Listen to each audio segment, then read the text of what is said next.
This is Leafs Morning Take with Nick Alberga and Jay Rosehill. Now we've got a fight started here right off the bat with Rosehill. 30 minutes of live, nonstop Leafs talk starts now.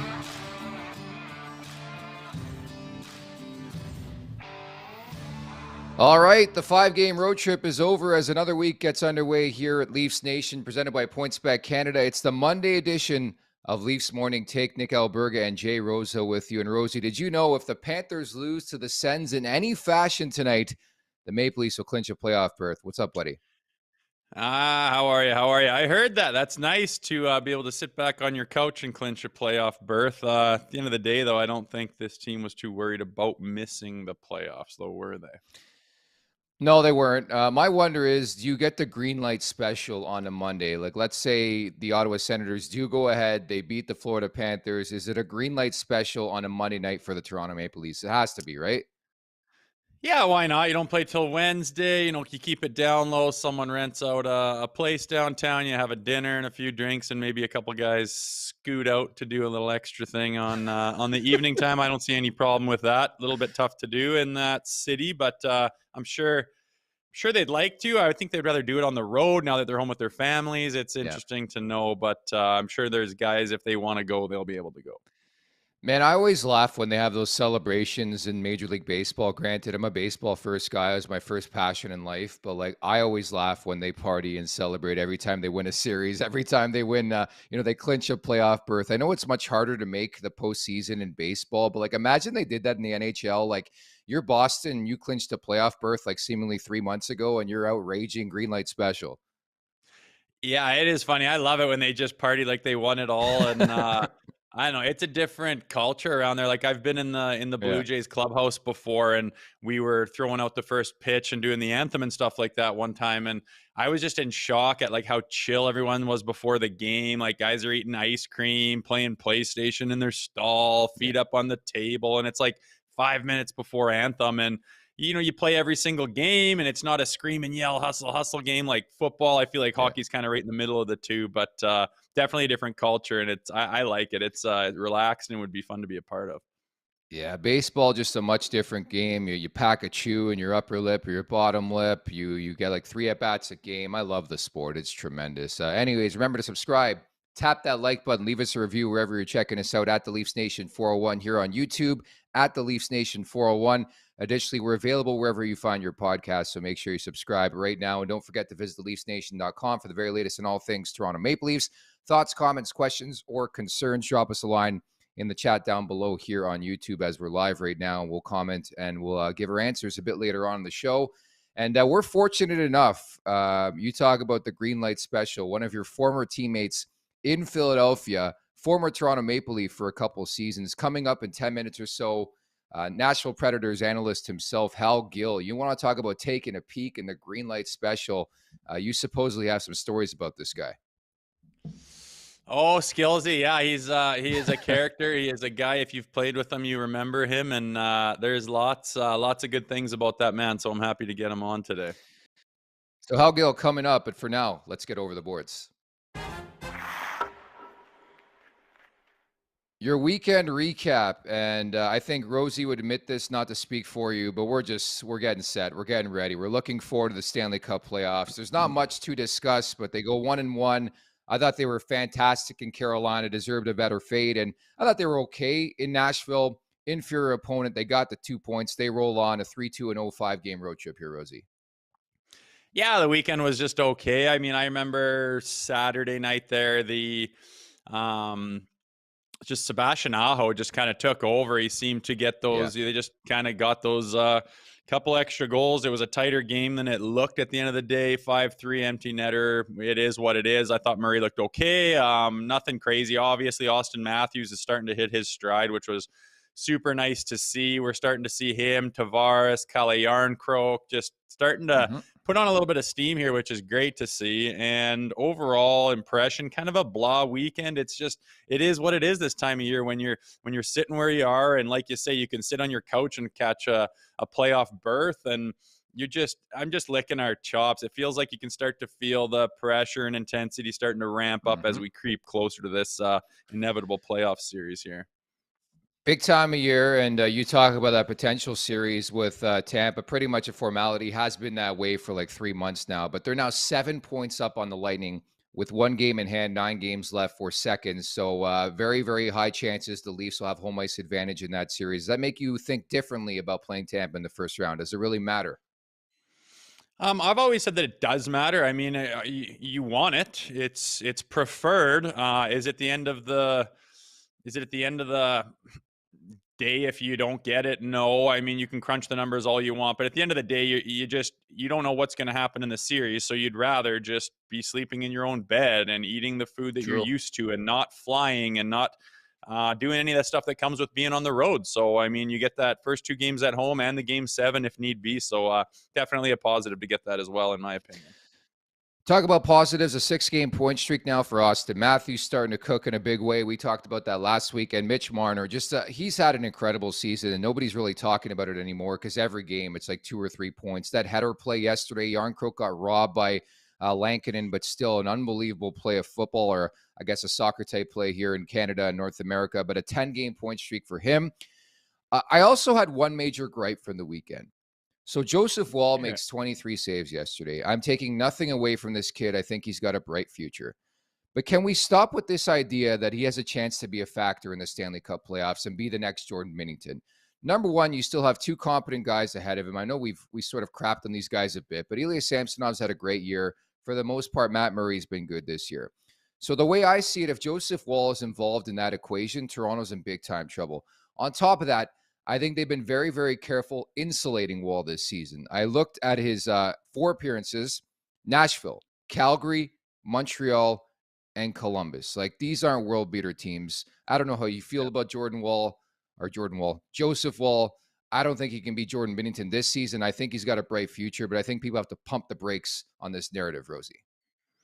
Yeah, I don't know what it is. I think with the spotlight being shone on these 2 goaltenders that the Maple Leafs do have, for some reason there's need to go to the outside. And Wall, from what I've done a little bit of research on him and talking to Mike McKenna, who's quite close with him, has coached him Oh, coming up okay. actually, and he says that he's got a good head on his shoulders. He's got the ingredients to get things done. So just as far as having him in the pipeline of the Toronto Maple Leafs is a great thing to hear. It feels like you've got some goaltending maybe coming up the ranks that can actually get the job done and be a premier guy. But as far as him playing this year, I just don't see.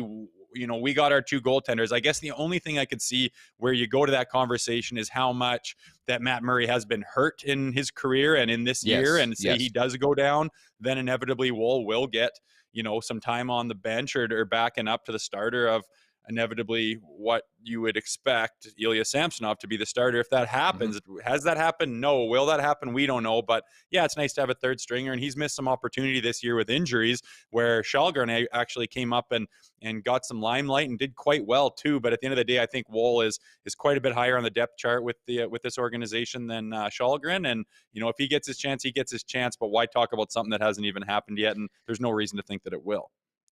Look, never say never, but I think you make an astute point. If somebody gets hurt, if it's Samsonov, if it's Murray, then you have Woll in a backup role.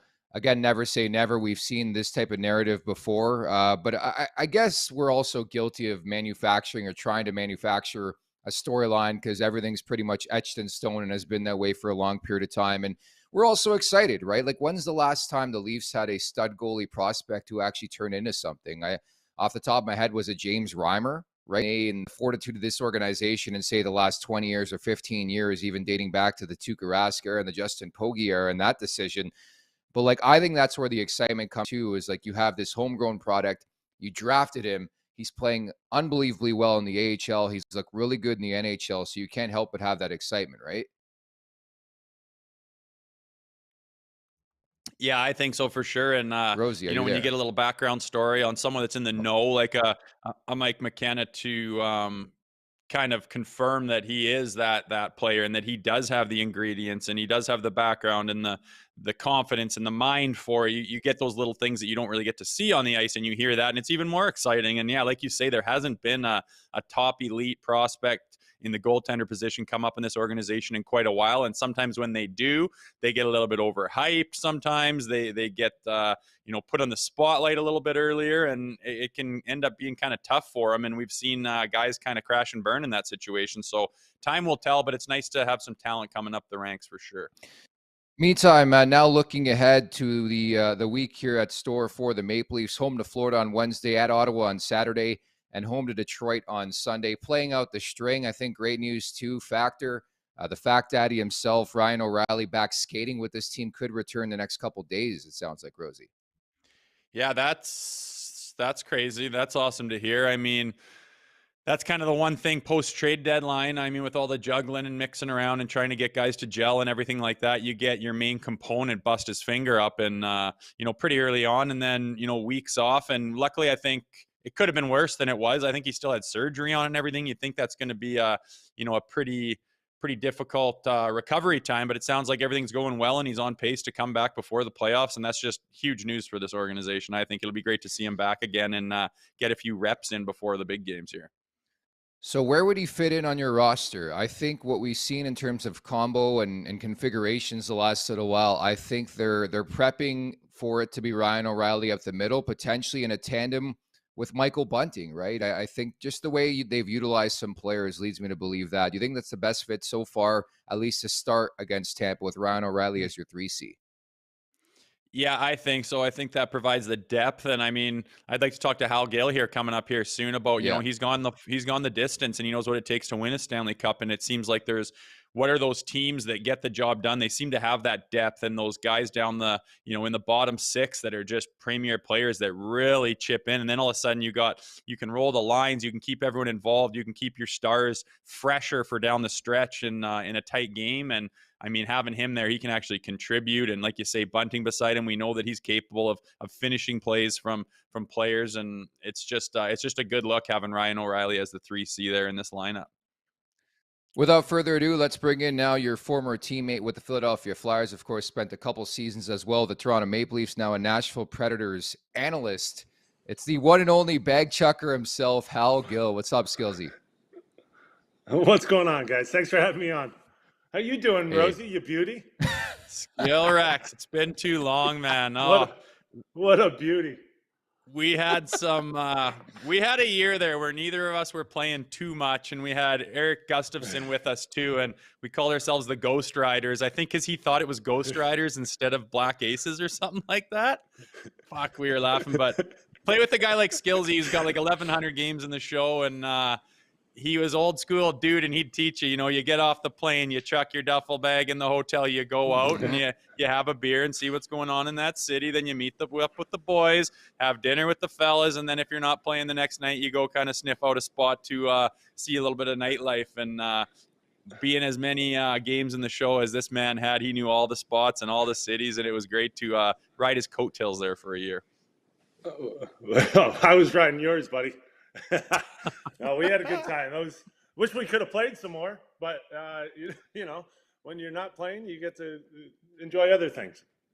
That's right. Skillsy, I got to ask you first and foremost. So I was out with Rosie, I guess, a couple weeks ago in Edmonton. We were there for work, and this guy was like a human energy drink. Was he the same type of guy in person, taking a peek, green light special, where he's just bouncing off the walls? Same guy or what? Absolutely. There's always something going on in Rosie's world. When we walk into a place, here, look, he's got to scout it out. Where are we going to stand? Where are we going to sit? Like, what's the best spot at the bar? There's people over there. They look like they're fun. Let's go talk to them. We'll go hang out with them. And then, you get sick and tired of that. Look over. There's other people over there. Let's go hang out with them. Hey, let's go to the next spot. What's the next spot? Where are we going?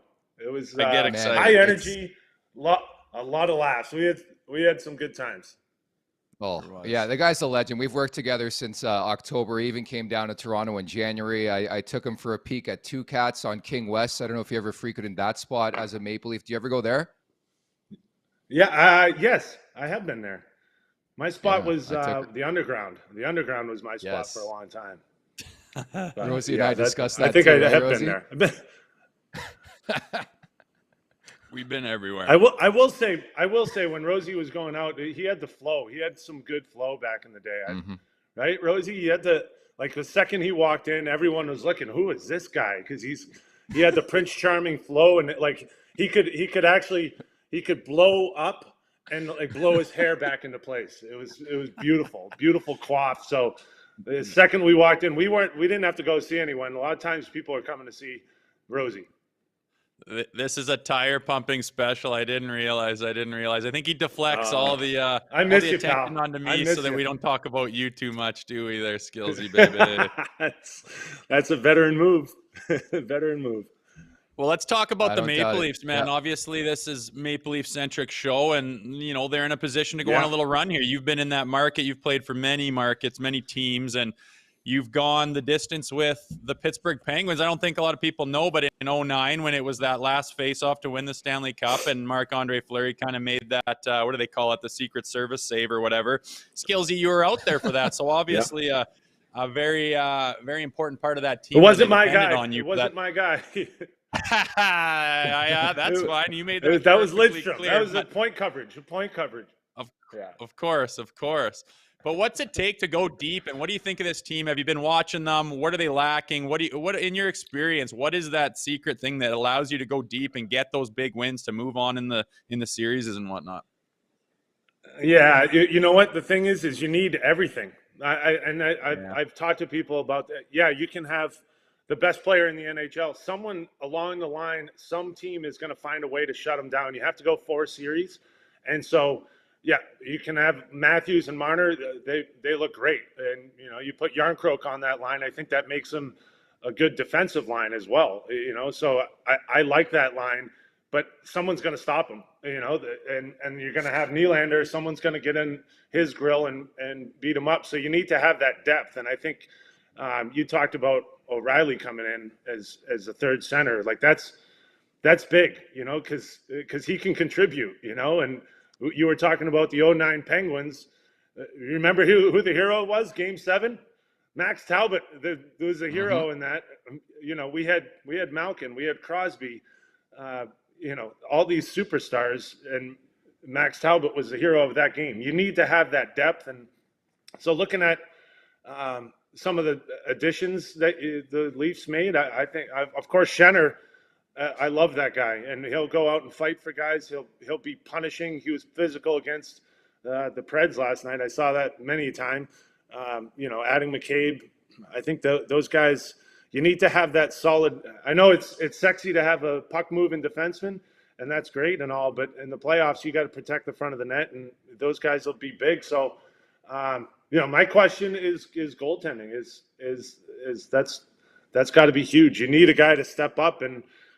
You never know when that's going to happen, when a goalie's going to go on a heater. I was in Montreal when Jarro Halak went on a heater and he got us into three rounds in, and so not that he was the superstar, but he stepped up at the right time. So you're going to need that. What was your read on Joseph Woll last night? Obviously, you've had the luxury of covering a guy like UC Saros, who is not really spoken about enough, in my opinion, but one of the premier netminders in this league. Yeah. I thought he looked good. He's not coming in with a resume. I think it's hard for goalies to come in. I know when I was coming up and I didn't have a book on guys, it's, you don't know what's coming at you. And, he might have had a better shot knowing what was going on with Nashville, because most of them are Milwaukee guys that just got called up after the trade deadline. So might have had a better pulse on it. But, it's tough to jump into that situation when you don't know what's coming at you. And right, like Rosie, I found out, there's times you find out someone's a lefty and you're like, can someone give me the notes on that guy, like that, and they surprise you. And so I thought Wall looked good.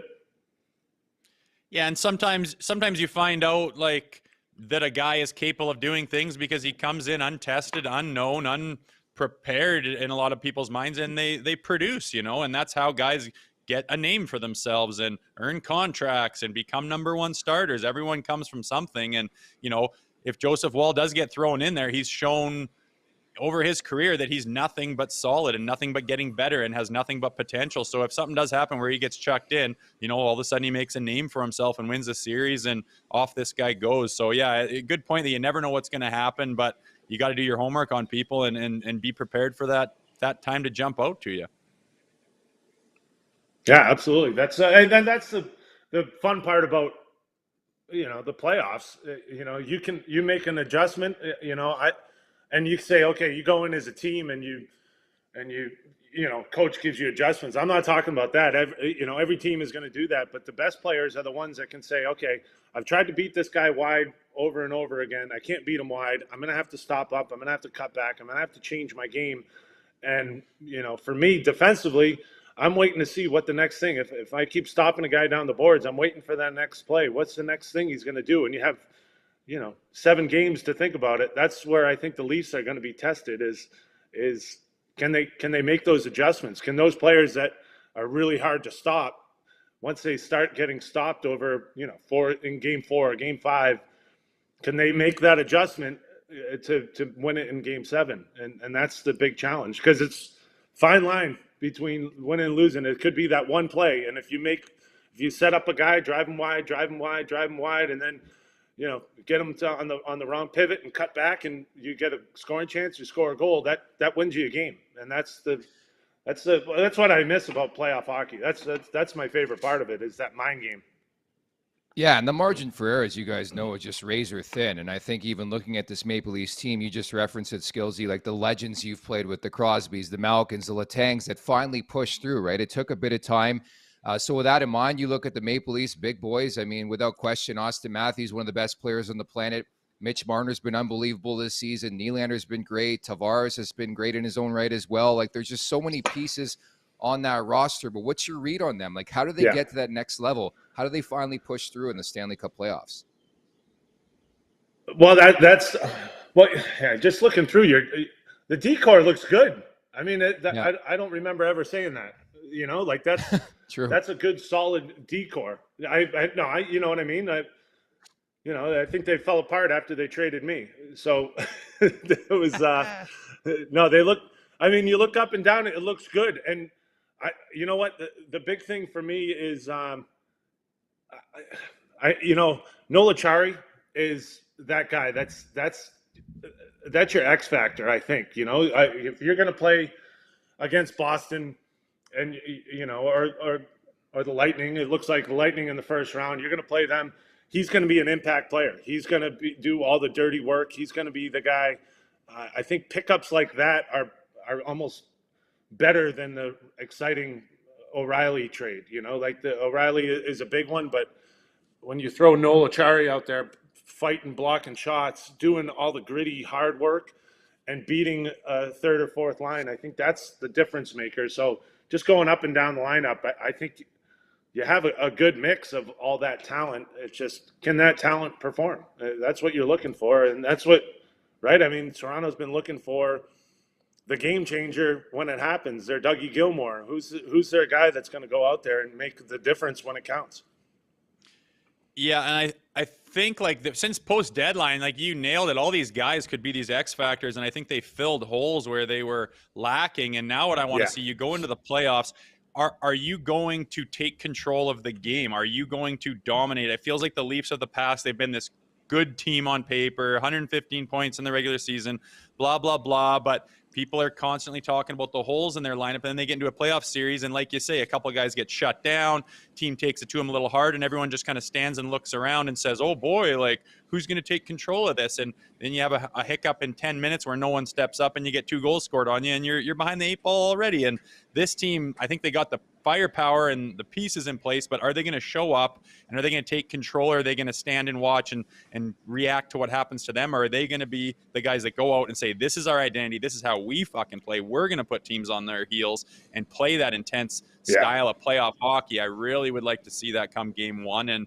that's why I've been talking. I want them to get their lines and their D partners rolling here going into it, so they can establish that amongst themselves and just roll like a train right into those playoffs. And I think we saw it on the weekend, maybe starting to solidify some lines and some D partners and stuff. But man, was it ever a carousel of personnel coming in and out of the lineup and in and out of the lines. And it was just, I think we got to get away from that here.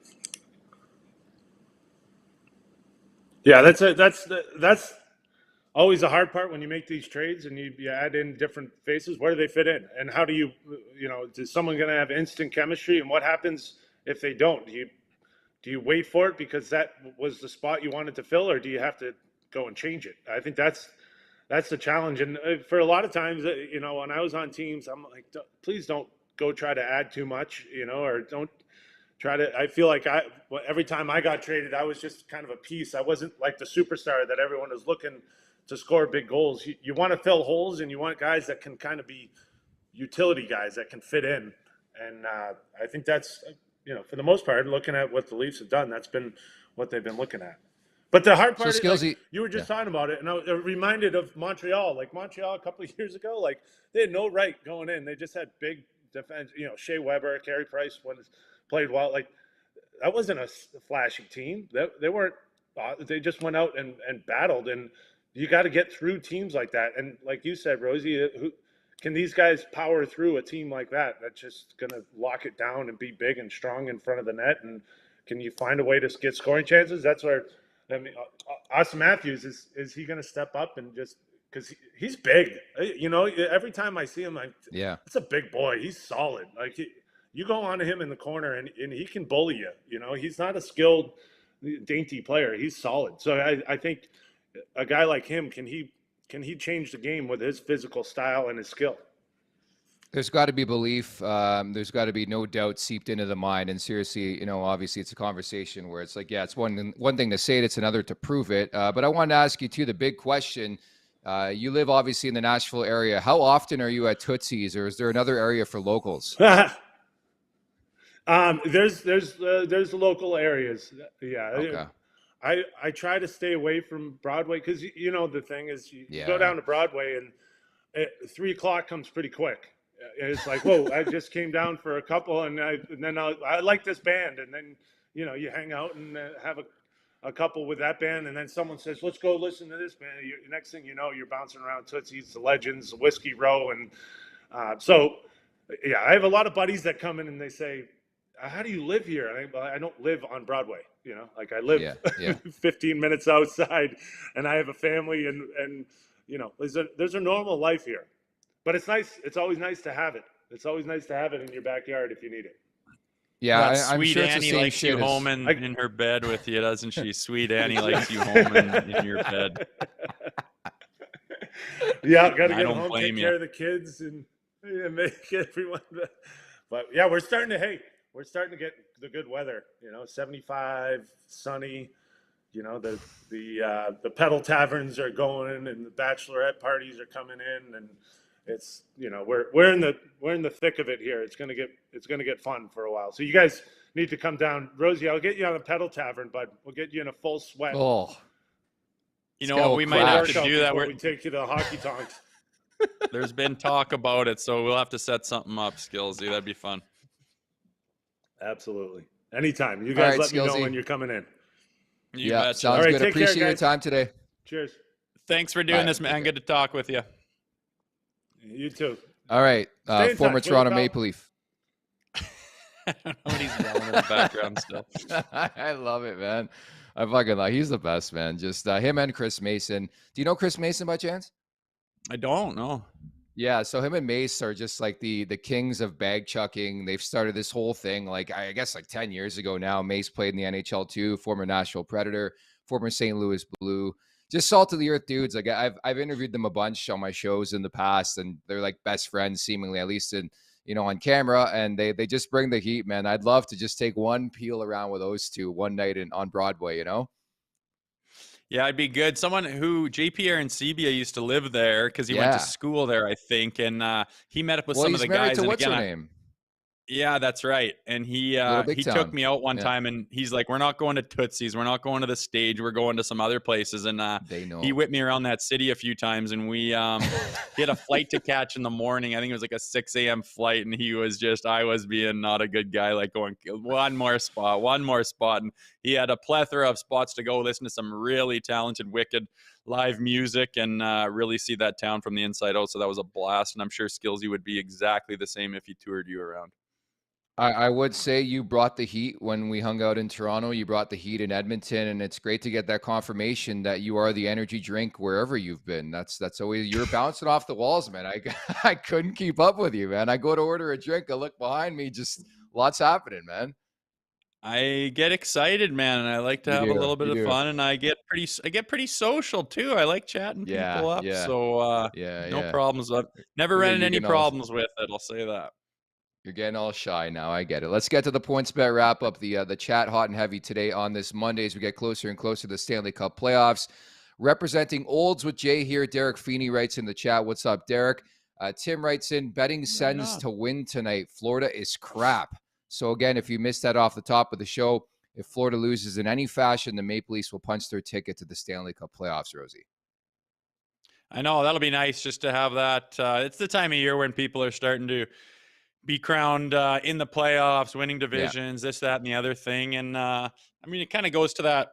If this was the time of year where it was 1-8 instead of the wild card system that they have, every kind of game you'd be paying attention. Who are we playing? Who are we playing? And the back and forth of, do we want to play these guys? But these guys have been hot lately, and we didn't even know this team was on the radar, and they've gotten hot as hell in March, and now they're up there, and it's a fun thing. And seems like this time of year with this system and setup, I know it maybe sets up more of some in-division rivalries and whatnot, which Yeah. is a good thing too. But it makes this time of year when, like you say, we've known who we're playing in the playoffs since Christmas, and it's kind of like it's not a big deal that we're going to clinch the playoffs here this week. We've known that for a long time. We've known who we're playing for a long time, so it takes that element out of it a little bit. But nonetheless, when you're clinching playoffs and positive things are coming your way, it's a good deal.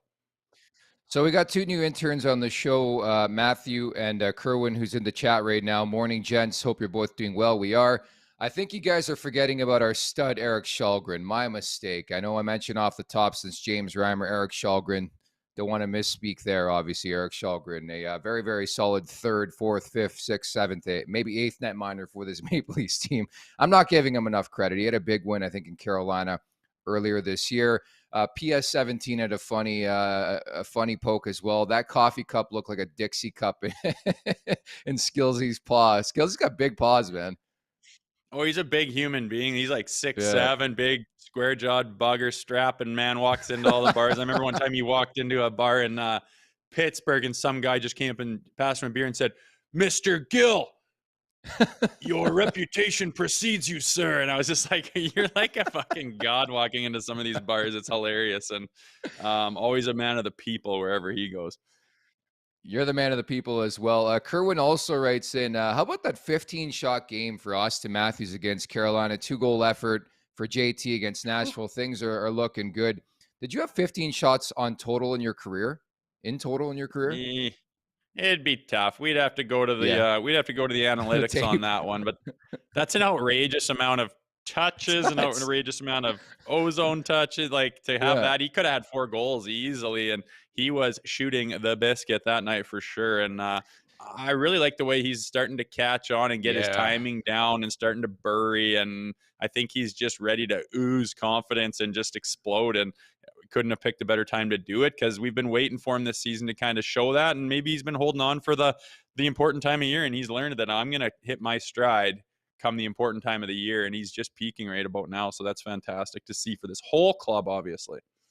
By the way, shout out to the Toronto Six and winning the Isabel Cup, and perhaps this is a good omen for the Maple Leafs and winning the Stanley Cup. You never know, Rosie.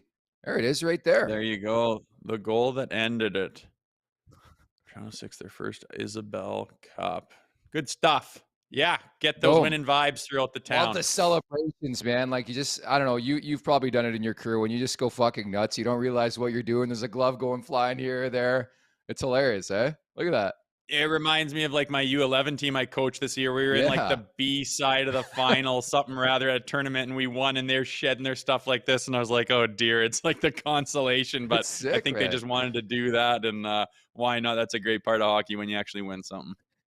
It's fun to celebrate, and hopefully the beginning of many things in this market in Toronto as we get set for the Stanley Cup playoffs, 9 games away. Rosie, you brought it as per usual. Many thanks to your former teammate, Hal Gill. Unfortunately, we couldn't tell the majority of the stories of you two together. That's for an After Dark show one day, okay?